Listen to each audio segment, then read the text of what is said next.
Well, the official act by Donald J. Trump to bomb Iran is now over for the moment. Yet there's two pieces that come after that. And in this breaking story, phase number 3 of choosing to make that military action happen unannounced that are going to have consequences. I'm going to show that to you in a few seconds, because phase 2 is going to be the response from Iran and what that means. And what Trump has failed to remember is, we do have a lot of Iranians who live in this country. And as Chris Jackson just noted with regards to Netanyahu and Trump, when I show you this breaking story, just understand it comes from places like this statement right here. Breaking news. Chris Jackson posts on X. Amazing. After 30 years, Netanyahu finally found a deranged puppet willing to do his dirty work. Bush wouldn't do it. Obama wouldn't do it. Biden sure as hell wouldn't do it. Even Trump, in his first term, didn't go this far. But this unhinged, power-drunk lunatic just did, and the fallout will be catastrophic. This is what happens when you put a reckless warmonger in charge. And as soon as the bombing occurred and became public notice in America, this is what was happening in a New York City subway in Manhattan.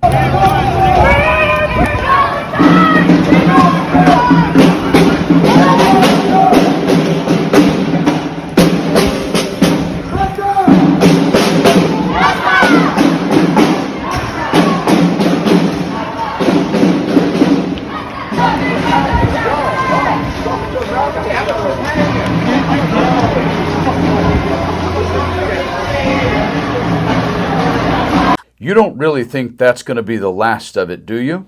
And let's understand, from a man who sat in the White House as the White House lawyer to Donald Trump in his first term, Ty Cobb, this is how Ty Cobb feels about the way Donald Trump is running his second term. Take a listen to this, and I'm going to show you the story in a few seconds.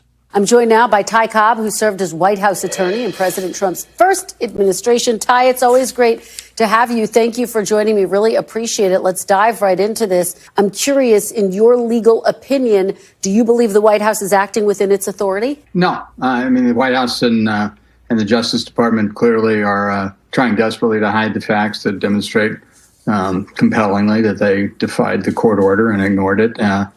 As Tom Homan said, we don't care what the judges say. As Vance said, we don't care about the courts because they don't have an army. This is a totally lawless administration. Lawless administration. This is what Donald Trump just did, and it is going to come back to haunt him. Here is the story. Breaking news. Trump broke federal law by not notifying entire Gang of Eight. It has been reported that Trump only informed Republicans and not the Democrats. If true, Trump is in violation of 50 U.S.C. 3093. Just so you're clear, what is the Gang of Eight? Specifically, the Gang of Eight includes the leaders of each of the two parties from both the Senate and House of Representatives and the chairs and ranking minority members of both the Senate Committee and House Committee for Intelligence as set forth by 50 U.S.C. And Donald J. Trump did not inform the Democratic side of this before bombing Iran. This is a legal congressional issue in the United States of America. Stay tuned. Donald Trump not only didn't do his legal fiduciary job, which he states at his inauguration he will do, not only did he ignore that before bombing Iran, he also did not speak to half of what's known as the Gang of Eight. When you want to talk about political divisiveness, yes, I'm pissed off. I'm not just pissed off about the choice to make the military action. I'm not just pissed off about what we aren't prepared for, as known as the day after, which is Sunday, of course, of whatever the retaliation or response or whatever it may be, both in Iran, to Americans there, or potentially here within the United States. But it's also just the abject dismissal of any form of checks and balances, which we've been watching for 5 months now, between Pam Bondi as the Attorney General, Kristi Noem the DHS, Tom Homan and ICE, whatever it may be, and Marco Rubio sitting on his hands acting like a little punk, whatever it may be. But when you go and do what just occurred, are you not having the Iraq War flashbacks right about now?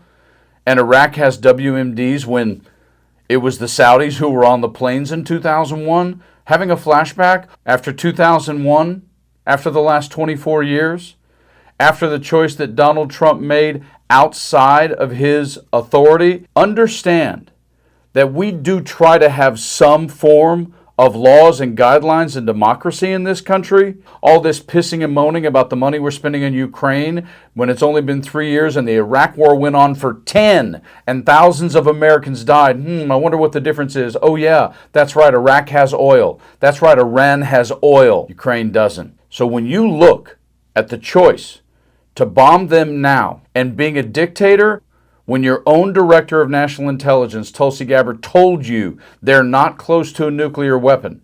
And once again, same as WMDs, they've shown no actual proof of how close they are. And then he cuts out even speaking to the Gang of Eight about that he's going to make this military action. We are in full-blown totalitarianism, dictatorial leadership. This is authoritarianism to the nth degree.